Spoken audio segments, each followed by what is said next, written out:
We've been given exclusive access to Sir Cliff Richard in one of the most important periods of his 60-year career. 60 years in show business is impossible for most people. Cliff is one of those people that the whole culture should embrace. Just before the Beatles, he was Britain's greatest solo male rock and roll star. This wholesome heartthrob has sold well over 250 million records to become the Peter Pan of pop. He was clean cut, he was the boy next door, and he had this enormous charm. However, the last 4 years have been the toughest of his life. An accusation of sexual assault has threatened to destroy his well-crafted image. The search of Sir Cliff Richard's home followed allegations he sexually assaulted a 15-year-old boy. I do not have any hint of that kind of activity in my background. None at all. Cliff's been through stuff which would break many a man. It shook me rigid. I can't explain how bad it felt. With decades in the public eye, his private life has always been the subject of intense speculation. People are always speculating on who he really is. The media was so fixated on his love life. I quite like the word enigma. You know, I don't see why people should know everything about you. We have been with him throughout his fight to protect his privacy. I refuse to be fodder to journalism. And as he records a new album that reflects his return from the dark times. They're never gonna take me down. You can't kill ambition, and I still want fame. I like what I am. I like where I am. I like what I do. I like who I am.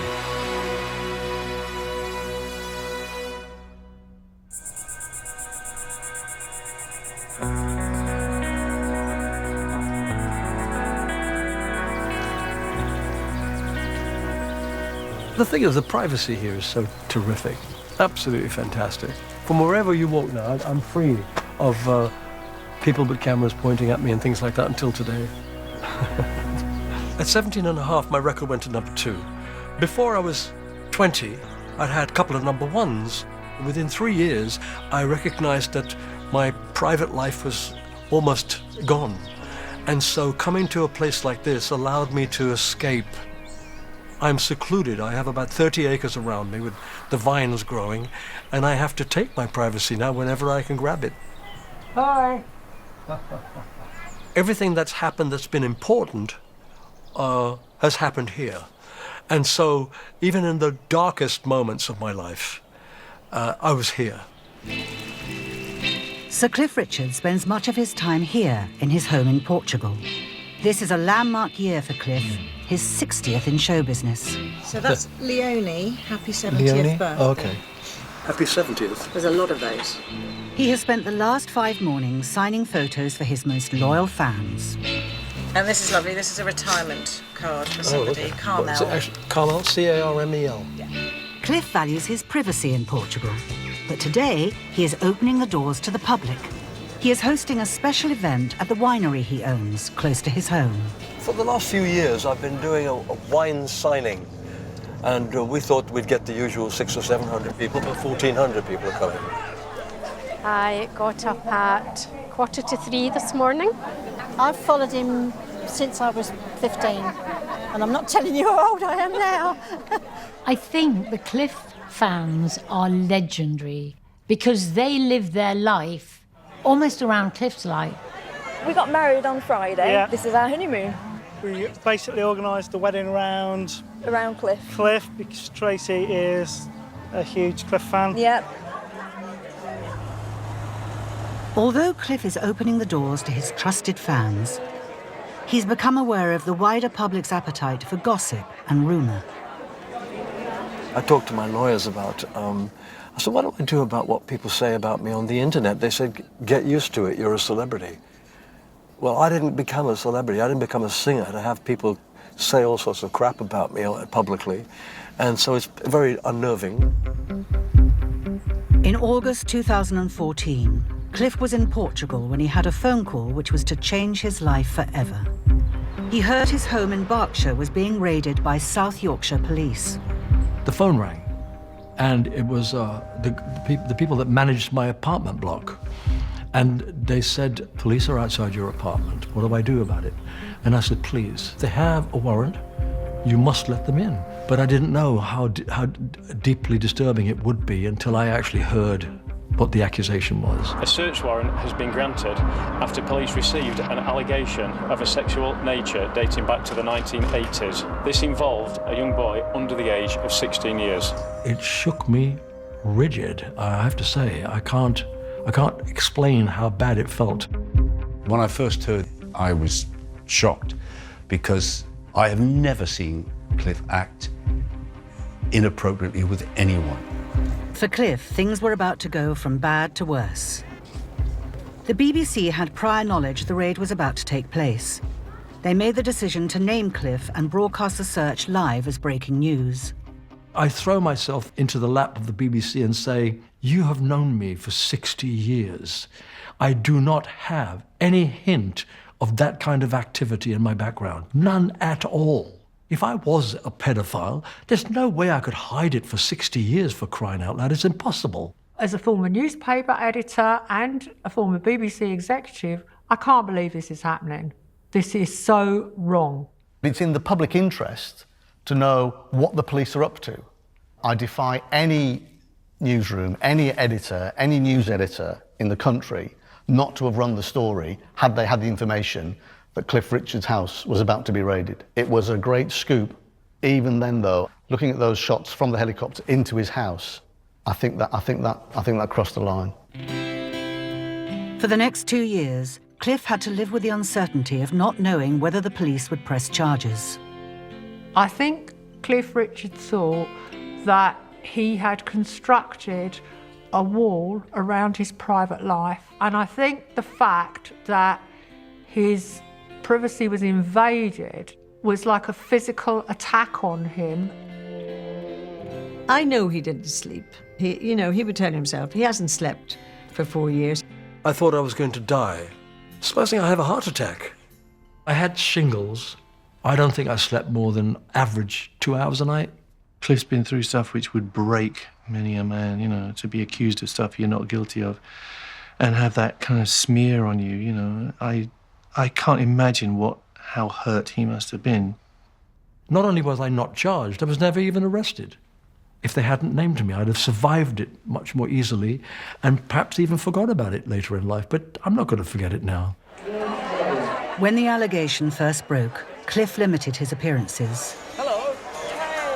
Now, aged 78, he's throwing himself fully back into the public arena.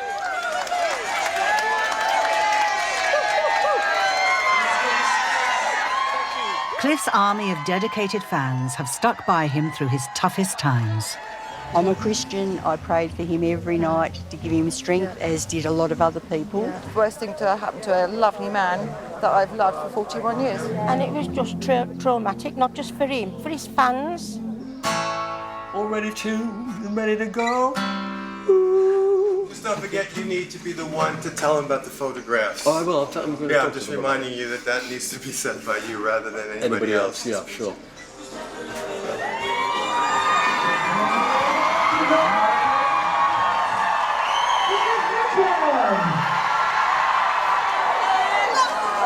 Thank you very much. I can't believe it. What are you doing here? Can you hear my guitar? Oh, tough luck. The young ones, well, darling, we're the young ones. And young ones shouldn't be afraid to live, love, while the flame is strong. For we may not be the young ones very long. Can you quieten down? I can't hear me. Tomorrow, why wait until tomorrow? Cliff's 60 years in show business began with unprecedented success with his backing group, The Shadows, who together dominated the British music scene in the late 50s and early 60s. There's a song to be sung, and the best time is to sing it while we're young. Once in every lifetime. Some of these fans have been with him from the very beginning.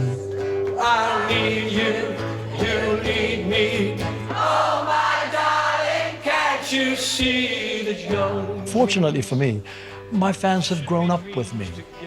They've stuck with me, and that's something I guess is special. It means a great deal to me, and particularly with what I've been through. Flown, darling, that we'll teach the young ones of our own.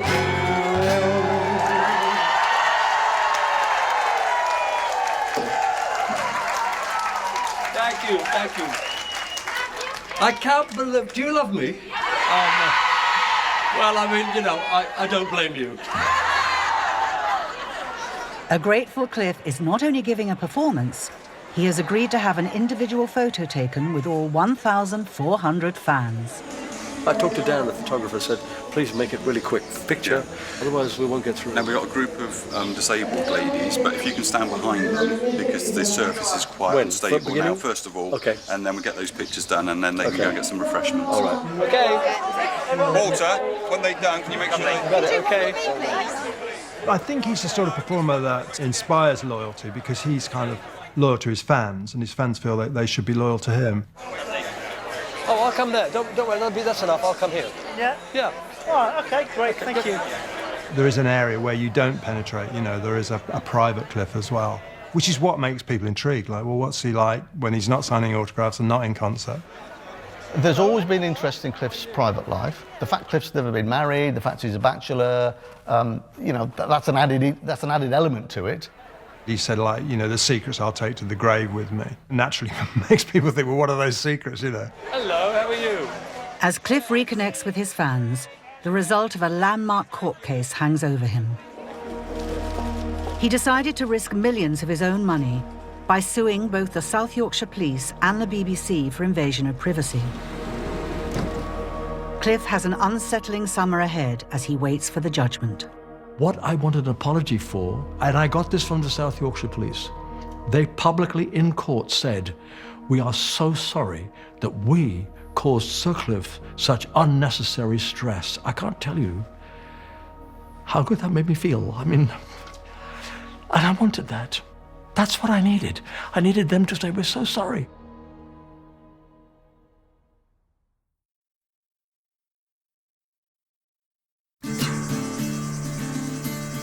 Sir Cliff Richard is celebrating 60 years in show business. He's at his Portugal home with younger sister Joan. Oh, look at Jackie with your car. Oh, that's the first car I ever had. The Sunbeam Alpine. Yeah. Cliff is still waiting for the outcome of his case against the BBC for invasion of privacy. His family have been there for him throughout his ordeal.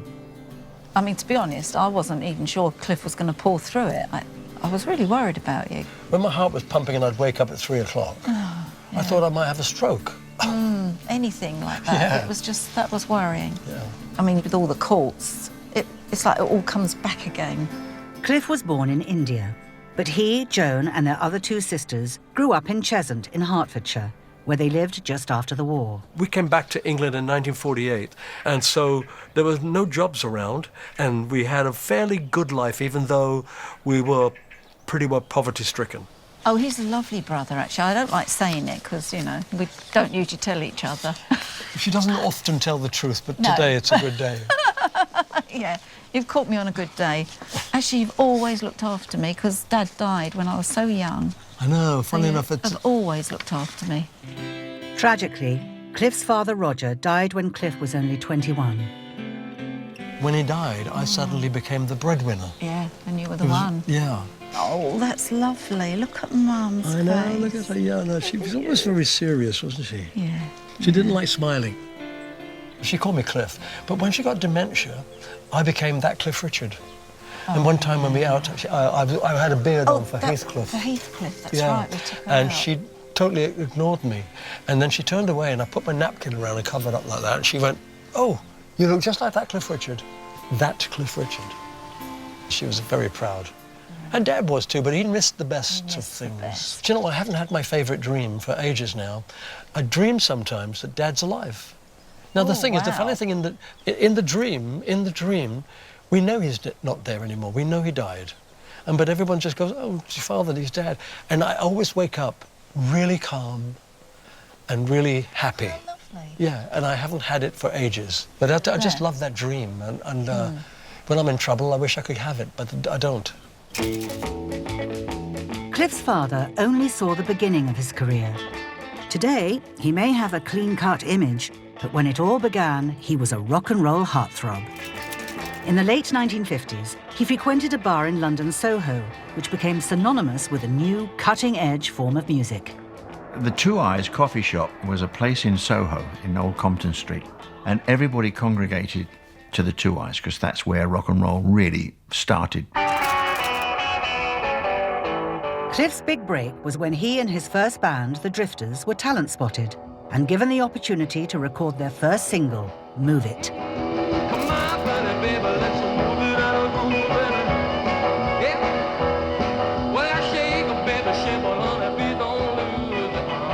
It's the first real British rock and roll hit. It's a historic record. It's a turning point for British popular music. I don't think Cliff was particularly marketed as the British Elvis. Everyone compared him to Elvis. In England, we had Cliff Richards, and there was nothing closer to Elvis than that. Elvis was my hero. He's the one that I dreamed about, wanting to be him. When Cliff joined up with the Shadows in 1958, they quickly produced a string of hits.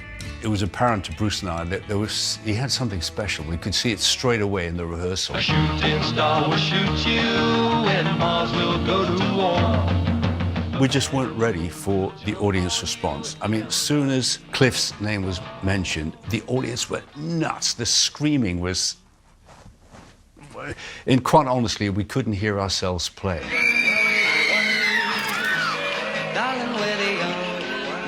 The fact that I had Hank, Bruce and Brian with me, it's immeasurable. You can't imagine what it was like in those days. We were joined at the hip, really. I mean, and in the early days, we couldn't afford to stay in hotels when we were on that first tour, and we just lived together. Sometimes we slept together. Sometimes it was only 4 beds or 3 beds, and we shared beds. I got myself a crying. Very soon, Cliff and the Shadows moved from a teenage audience to the mainstream. Cliff made one of the greatest pop records ever made, which was Living Doll. His audience expanded from being a teenage audience to a huge audience, from kids to grandparents, overnight. He was clean cut, he was the boy next door, and he had this enormous charm. Well, I was living in England and you could not have not heard about Cliff. I mean, he was a huge star. Just before the Beatles, he was Britain's greatest solo male rock and roll star. Not only was Cliff enjoying hit after hit, he quickly became sought after by movie producers, keen to cash in on his success. He made The Young Ones, which the Shadows were in, so Cliff suddenly became a film star as well. It was expected to be a film premiere such as the West End had never seen before. Police said it would be dangerous for Cliff to leave his car. Never mind, the fans let themselves go. People forget that both The Young Ones and Summer Holiday were good family films. You know, better than good, very good. Even in the early days, Cliff was aware of the importance of keeping certain things out of the public arena. I can remember the first time I had a girlfriend. It was really early. We came out of the Finsbury Park Empire, and you know, people always said to me, "Don't talk about girlfriends. You're going to lose your fans." Anyway, I remember coming out, and this current girlfriend sat on my lap at the front of the car, and I turned around to wave, and the fans had thrown the programs on the floor and were stamping on them at their feet. Well, that frightened the life out of me. So that changed things. Cliff Richard came with his mother. There's no denying that Cliff was really sexy looking, and yet he was unattainable. He was just like a gorgeous love object that they weren't going to have sex with. Today, Cliff is back where it all started, London's Abbey Road Studios. It was here he recorded his breakout hit, Move It, 60 years ago. Oh, welcome to my beautiful home. He's arrived to take part in an interview with his good friend, Paul Gambaccini. Are we okay just to kick off with why we're back in where we are? It's Cliff and Poole, take one. Why are we here? It's 60 years. Oh, 60 years, okay. Right.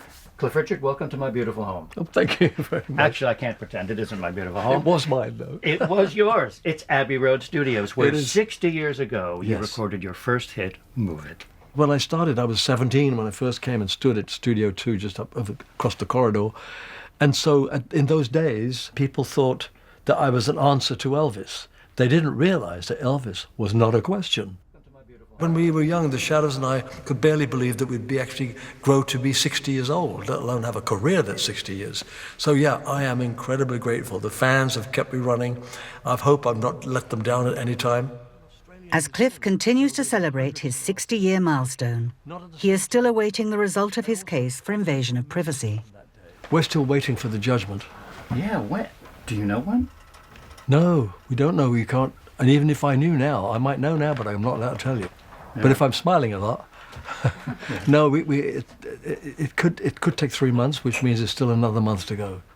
In difficult moments like this, Cliff turns to the one thing that is always there for him.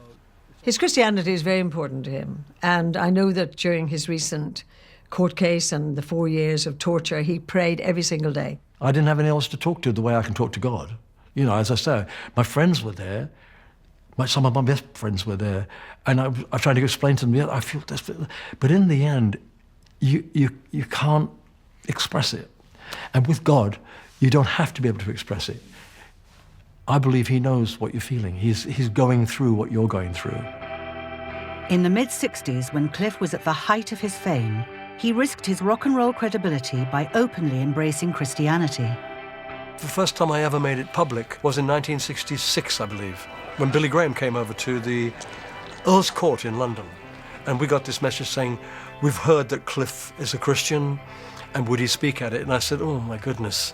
And it was really early on in my Christian life. I think it was 1963 or 64 that I'd actually just said to myself, okay, you know, make the change in me.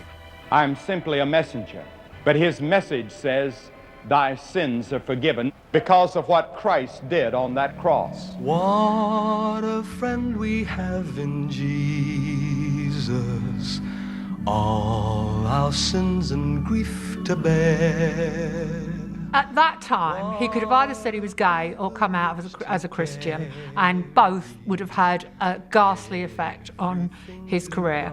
And he chose to come out as a Christian, and it was a brave thing to do. What peace we often forfeit. I thought it was, personally, I thought it was suicide. You know, it's really easy to believe in Jesus as a sort of Superman hero. It's another whole thing, though, to believe in him as the Son of God. I think he probably overdid it a little bit on some of his live shows when he started to include some gospel kind of music that a lot of the audience didn't expect and probably didn't want. Jesus, and rock and roll can never go together. The rock star is a very rebellious kind of creature, you know, and he's kind of scornful of the morals of the time, whatever, you know. And for Cliff to cast himself in that role but still maintain his you know, open faith, I think is a hard thing to pull off. Not having that image of sex, drugs, and rock and roll obviously didn't hinder him because I think he managed to have that sexy image without the stuff that supposedly goes with it. Cliff's faith has remained a big part of his life for over 5 decades.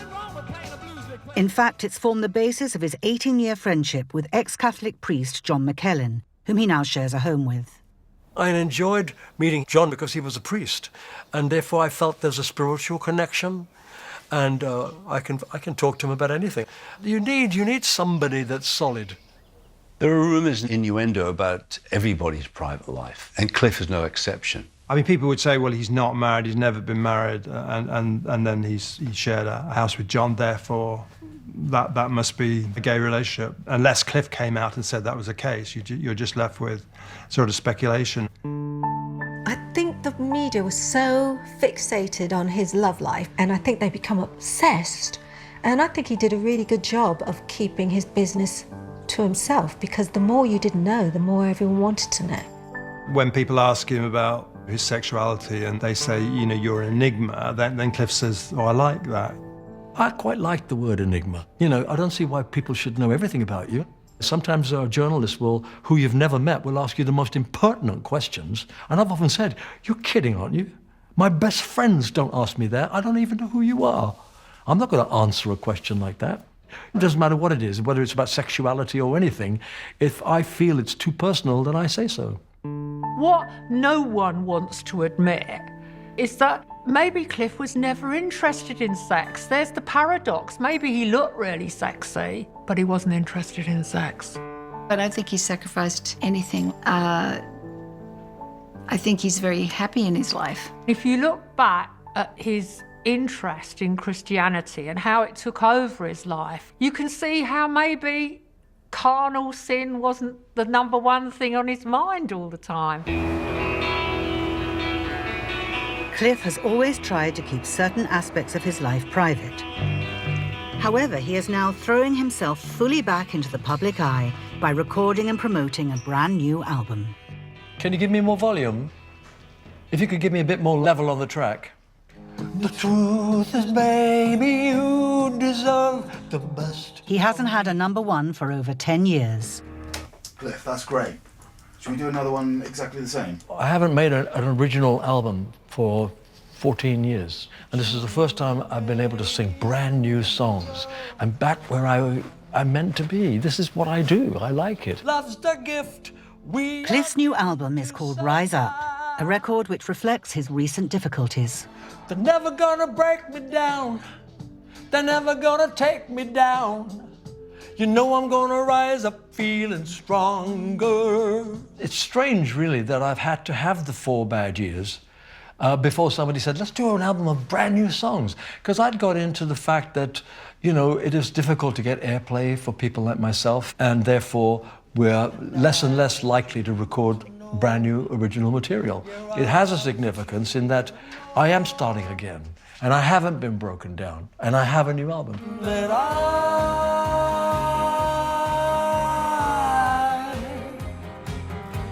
I'm coming alive. And I'm reborn recording-wise. I mean, my career, I didn't know that I was ever going to do this again. I thought those days were way behind me, that I'd go in with brand new songs, but no, it wasn't behind me. Which one of these marks? Over the Brievo, okay. Yeah. With a brand new album ready to release, Cliff is hoping to put the turbulent last few years behind him. You can't do it. I couldn't have done it without going... I hope it is a new, fresh start for him. And I hope that he will eventually be able to put those 4 years out of his mind. Hope that's it. Deep down, will he ever wipe it completely? I'm not so sure.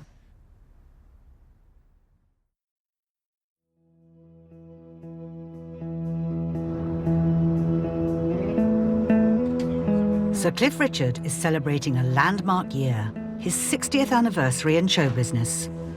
Today, he is recording a TV advert to promote his new album, Rise Up. He hopes this will help to relaunch his career. I chose this colour because the very first Elvis album was a black and white picture, and it had Elvis Presley in green, pink and green. Yeah. And I've used that font as well on most of my albums, actually, because he was the big inspiration for me. Yeah. Well, for our generation, really, it kicked it all off. The Clash used that as well, didn't they? For London's Calling. Yeah, it was the same. Oh, really? I think it was someone smashing They were long a after guitar. me, though. Yeah, it was. Standing by, everyone. Rise up.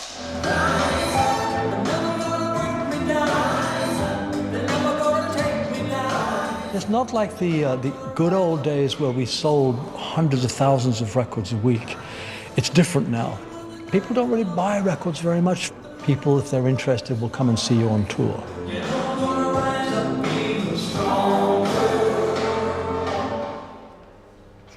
That was great. Do they have charts now? Yes. Streaming chart counts for something else. Well, streaming charts are of no value. Well, they are. It does count. It does count. The charts seem to be so broken up.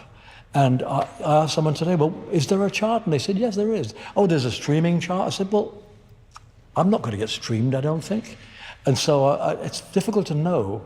I'm hoping that someone will tell me Rise Up has just entered the charts. It would be great if it did. This is easy to twirl on.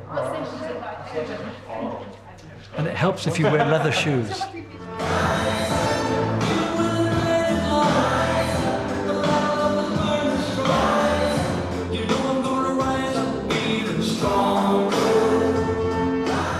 I and a number of other artists who have survived the years, I think our age is a plus because we've done it before. We know how to deal with situations and we still want fame. And so if you want to be known by people, you have to go and say hello to them. It's just that you can't kill ambition.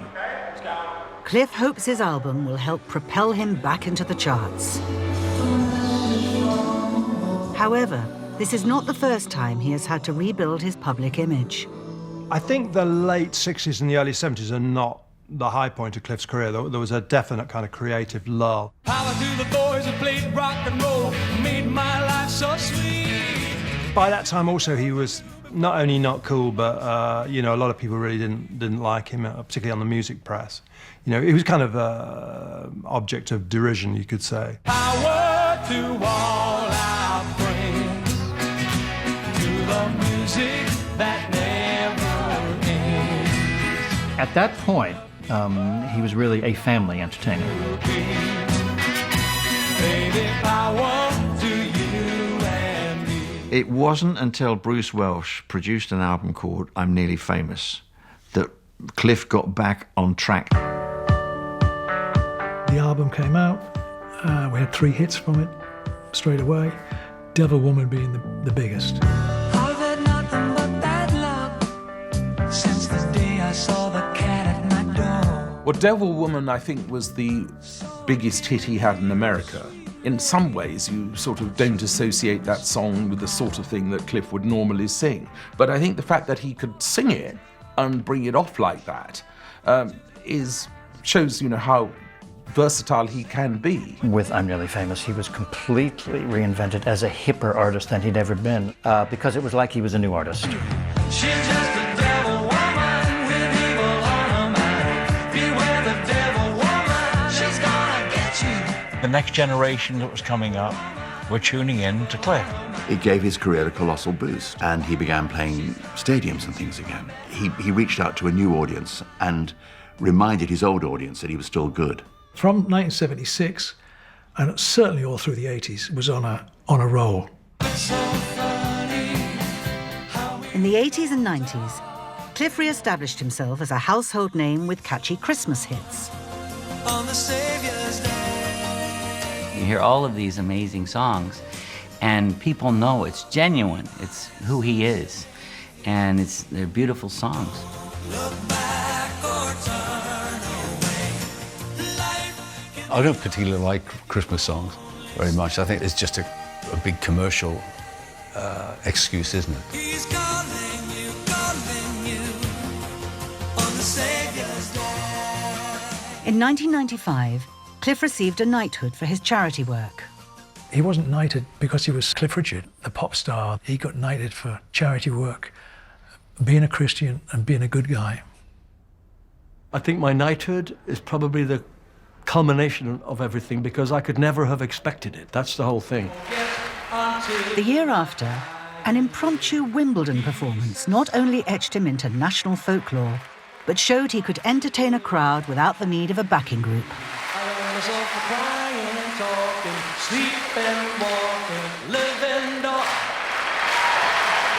and gentlemen, Cliff Richard. Cliff has now become a feature of the tennis championship for over 20 years. I'm not going to go across the common. I'll go back up there and turn left. But sadly for Cliff, after he was falsely accused of a sexual offence, he felt unable to attend the tournament for 2 years running. It's very difficult for me to expect to go somewhere public and not be recognised. I mean, whether people like me or not, it doesn't matter. Whether they like my music or not, it doesn't matter.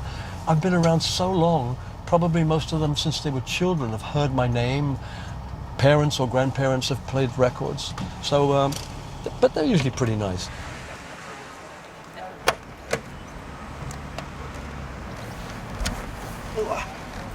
Heavy old doors. Paul.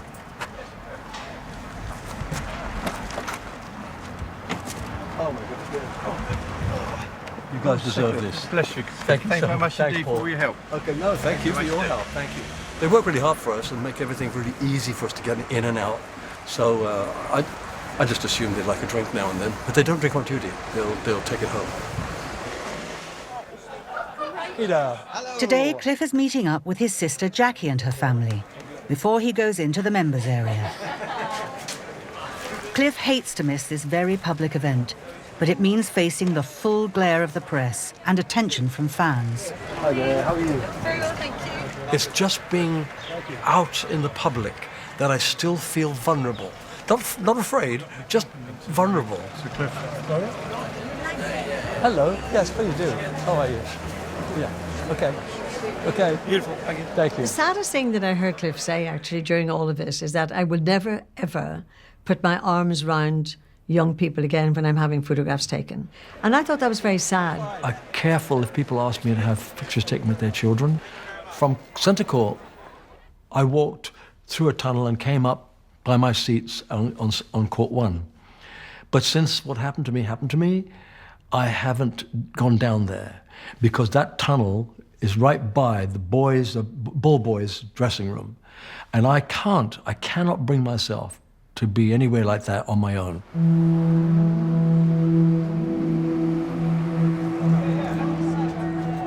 6 months ago, Cliff made an emotional appearance in court as he sought damages against the BBC. Today is the day of the verdict, almost 4 years since Cliff's life was turned upside down. So Cliff Richard is due any minute to hear whether or not he has been successful in his battle against the BBC. I refuse to be fodder to journalism, and that's all we are sometimes. All eyes are on this verdict.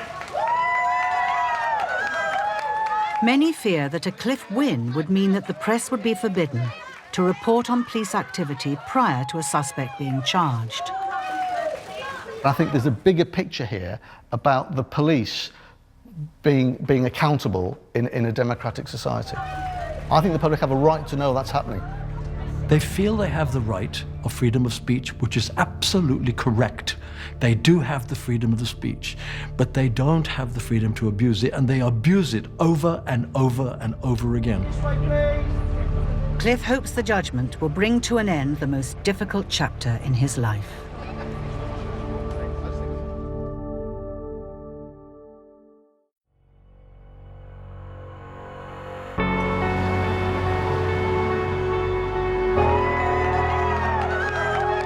Sir Cliff Richard has arrived at court to hear the judgment of his case against the BBC. He has gambled millions of his own money and his reputation to fight what he believes is press and police intrusion. He was very tenacious in the fact that he was going to go to court.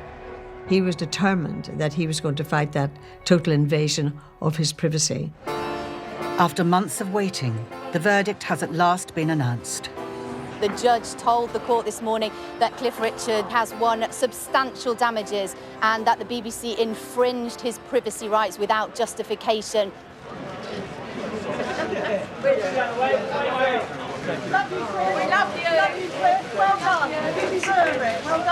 Good morning, everyone. Sir Cliff is, of course, very pleased with the court's judgment today, in which the judge concluded that, and I quote, the BBC went in for an invasion of Sir Cliff's privacy rights in a big way.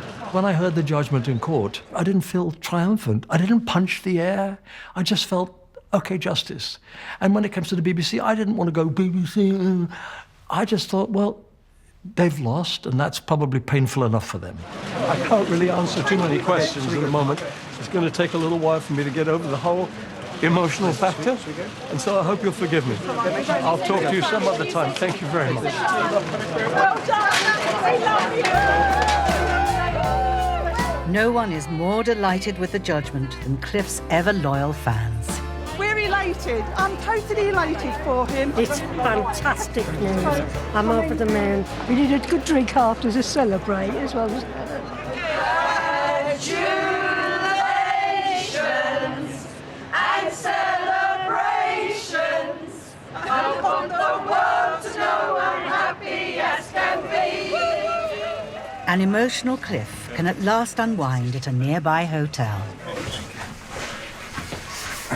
All right. So, they've got a very nice bar here. Have they? Should we go there? Yeah, What, I think Scott? so. We need to lift a glass and say cheers. I think so. Now this chapter of his life is over, Cliff can finally focus on his career. He's at the start of an 11-date UK tour, and tonight he's in Newcastle. Although he is 2 years off his 80th birthday, a reinvigorated Cliff shows no signs of slowing down. When I'm in Portugal, I play 3 times a week. Oh, I want to play tennis on my 100th birthday. Well, I mean, when I was 50, everybody's going, oh my God, 50. And I said, well, that day I said, nothing's changed. I'm going to play tennis when I'm in my 70s. Well, here I am. That's not very nice. It does set me up. And so any day, I mean, even today, I've got a concert tonight. And I don't feel bad about it. I'm not worried about it. I think I'll go home, have a little lie down for a while, have some soup or something for lunch, and I'll be ready for sound check. With the game over, Cliff's security feel they need to get him out of the building without being mobbed by waiting fans. Cliff, before we go, when you get changed, we're going to take another route out because the crowds are outside the front. Hello.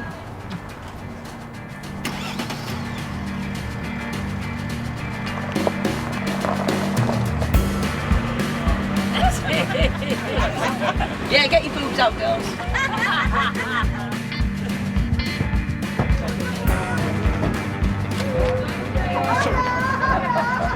Through the cracks. Watch that.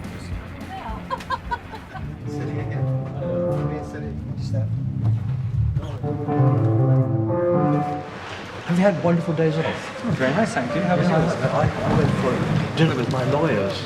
Oh, and they paid. Hey, that is a win for everyone. That was a thrill. No, it was a celebration dinner for our court case. Yeah, it's really nice.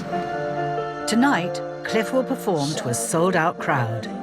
He hopes this tour will put him back in the public eye for the right reasons. However, Cliff may never shake off the rumours that follow him. The minute you come into our industry, the public are interested in you. Not just your music, they are interested in you.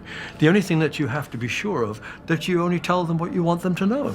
I don't see why people should know everything about you. And in fact, there are certain people that will never know everything about me. I think that Cliff will go to his grave an enigma. He will have done it very successfully. He's a bit like, you know, the Mona Lisa of pop music, if you like. We don't know a lot about him.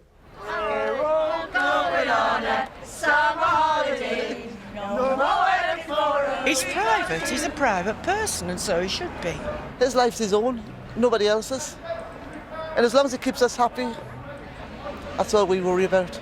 We love it! Cliff will never give up. No, we won't. He'll never ever give up.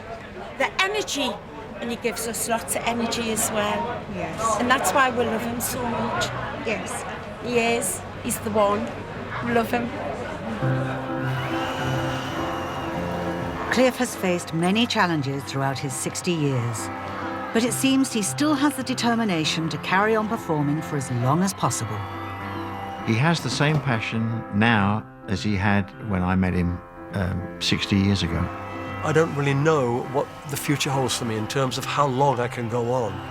I could be 100, couldn't I? I mean, I don't know. But you could never know what's around the corner.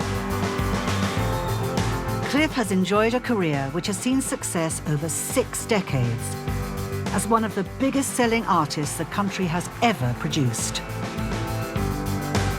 There's always a tendency in the press to want to write people off. And I think people have tried to write Cliff off a lot at various times in the past, but they never quite managed it, did they? There'll never be another Cliff Richard. There will never be anyone who has 130 or 140 hits over 60 years. 60 years in show business is impossible for most people. I mean, they get into show business, maybe they have 2 good years, but Cliff Richard, 60 years, come on. I think Sir Cliff being in the public eye for that long speaks volumes about who he is.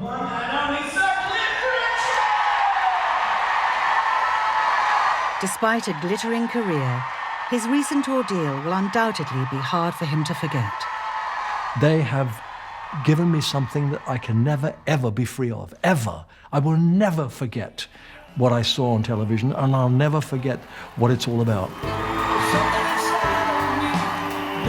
He's come out the other side of it, hopefully, with his head held high and his dignity intact.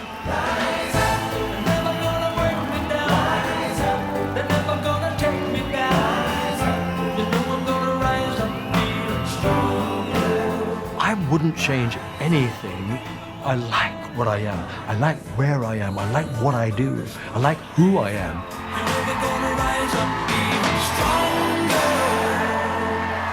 When I was young, my father said, son, I have something to say. And what he told me I'll never forget until my dying day. He said, son,